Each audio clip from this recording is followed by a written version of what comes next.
Hello everyone, you are watching Krishi Jagran business platform that keeps you updated with all the news of the agri world, and this is Yash Saxena. Let's have a look at top headlines of the day. Milk prices to shoot up. Mother dairy milk becomes costlier from today. Farmers plan to Gherao Governor hold Maha-Panchayat in Lucknow on November 26. No decision yet on extending Pradhan Mantri Garib Kalyan Ann Yojana beyond December. FSSAI releases new draft for genetically modified food regulation. One Nation, One Subscription initiative by Education Ministry to allow open access to research papers. ONGC sees 18% jump in production in the next 3 years. Startup boom in India helping self-help groups grow, says Union Minister Giriraj Singh. Depression in Bay of Bengal intensifies. Cyclone Sitrang on track. 32 new cases of stubble-burning in Haryana. IAS officer reduced district stubble-burning by 80% in just 1 year. Chhattisgarh bags 2 national awards in fish farming. 3,060 farmers in Mysore got crop loss relief, says Ashok. COP27 ends with a historic relief fund. PAU alumnus Professor H. Deep Saini appointed Vice Chancellor of Canada's prestigious McGill University. Over 8.8 million euro to be paid to farmers in Kerry under GLASS scheme. Delhi NCR winter temperature may drop below 10 degrees Celsius soon. Now let's take a look at the news in detail. The leading milk supplier in India, Mother Dairy, has increased prices of full cream milk by Rs 1 per litre and token milk by Rs 2 per litre in Delhi NCR market with effect from today. However, the company hasn't altered the rates of full cream milk sold in 500 ml pack. Notably, this is the 4th round of the hike in milk prices in 2022 by Delhi NCR's leading milk supplier, Mother Dairy. The company is one of the leading milk supplier in Delhi NCR with a volume of over 30 lakh litres per day.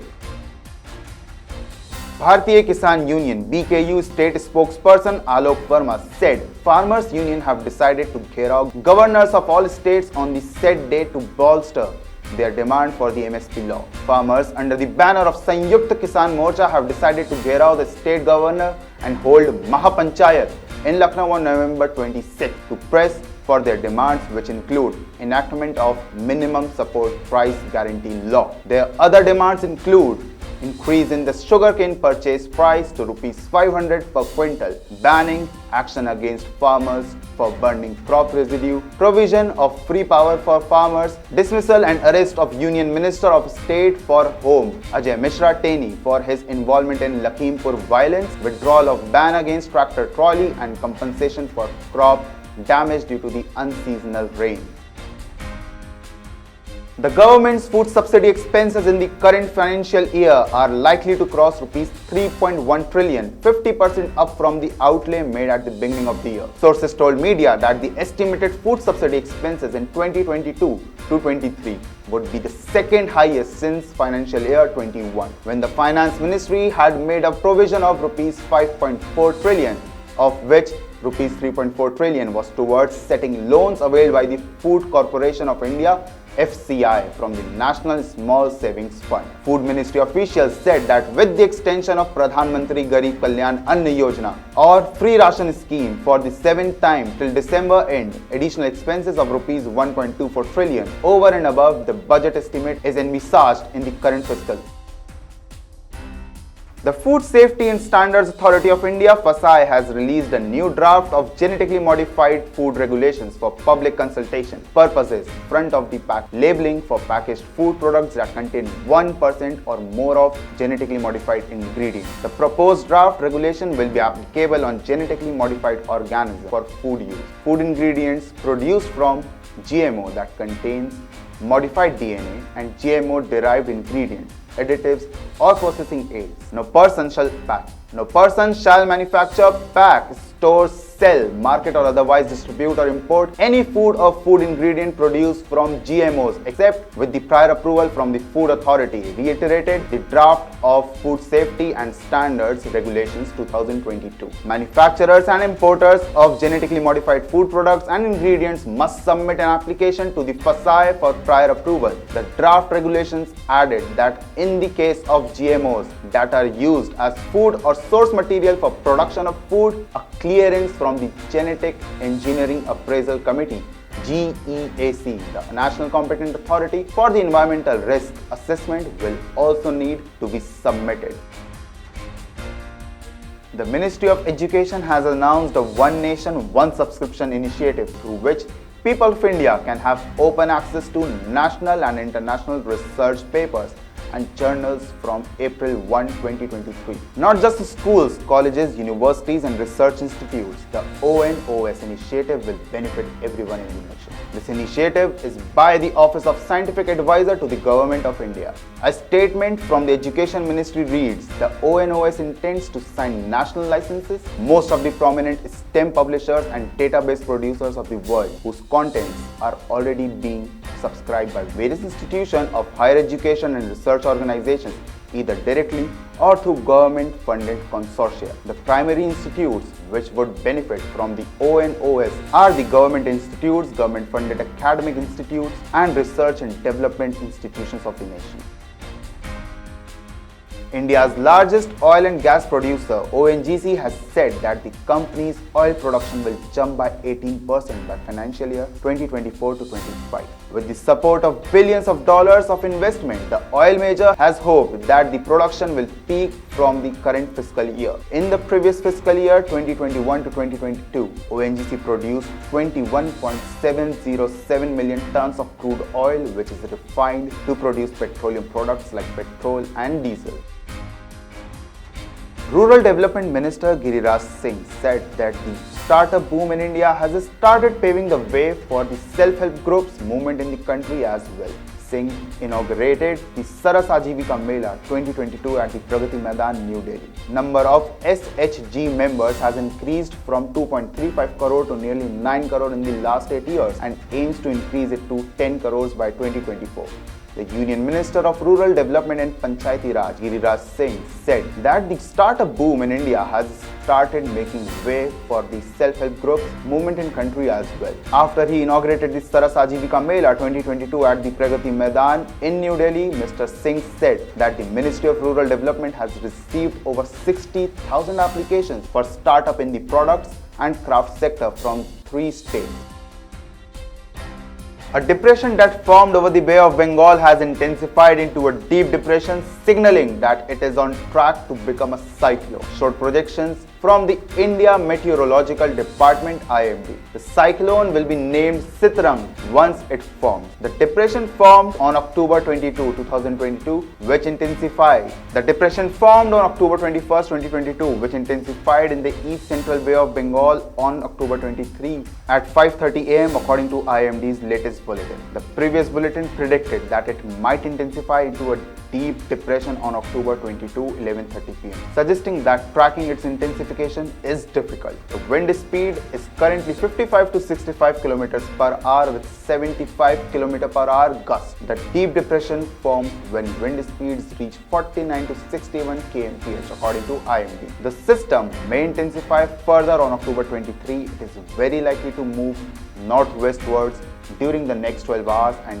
intensify into a cyclonic storm over the central Bay of Bengal, IMD said in its latest bulletin. The following day, the system is predicted to form a severe cyclonic storm with the wind speeds reaching 80 to 90 kmph, it added. Haryana recorded 32 fresh cases of crop residue burning in the past 24 hours, taking the total count to 3,491. However, this season the state has recorded around 46% fall in the cases compared to last year. In the corresponding duration, when the state recorded 6,464 cases. With 742 cases, Fatehabad is on top of the tally, followed by Kaithal, where 664 cases of active fire locations were detected.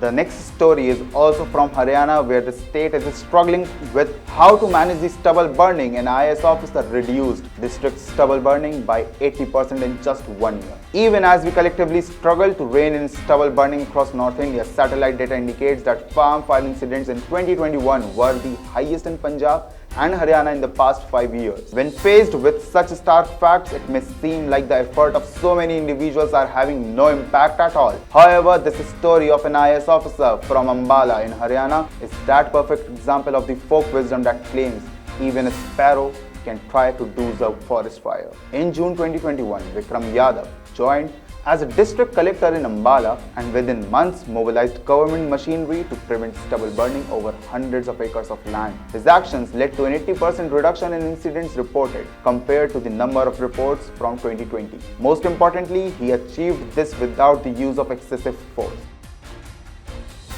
Another achievement for the state of Chhattisgarh is here. The state will receive 2 national awards, Best Inland State and Best Proprietary Firm for the National Fisheries Board at a function to be held at Daman on the occasion of World Fisheries Day on Monday. Chhattisgarh's Bharat Bala Aquaculture has been selected for the award of the Best Proprietary Firm for Fish Farming in Bagad village in Dhamatal. A cash prize of ₹2 lakh and a memento will be conferred on the firm. Apart from it, the Chhattisgarh state will receive the award of Best Inland State. Chief Minister Bhupesh Baghel and Agriculture Minister and Fisheries Minister Ravindra Chaube have expressed happiness on the achievements. The Chhattisgarh government has accorded agriculture status to fish farming and paved the way for its development.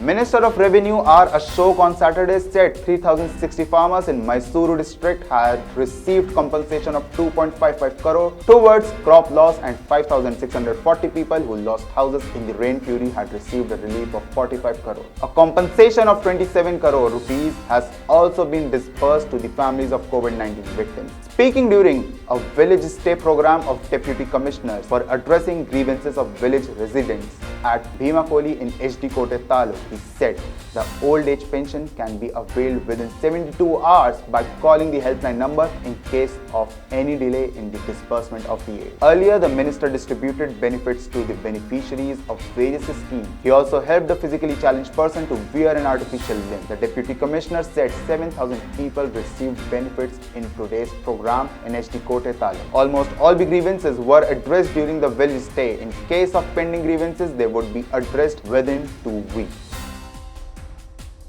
Now let's have a look at what's happening across the globe. Developed nations agreed early Sunday to help developing countries pay for the catastrophic consequences of climatic changes.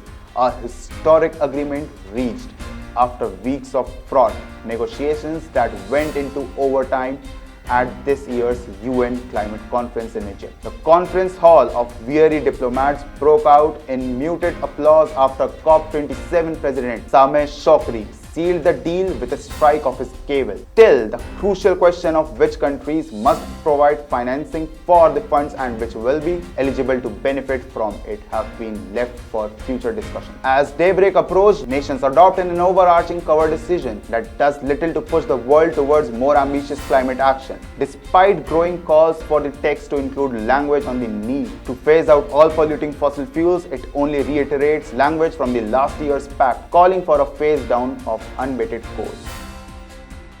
Noted Indian origin plant physiologist Professor H.T. Saini has been appointed as the principal and vice chancellor of Canada's prestigious McGill University.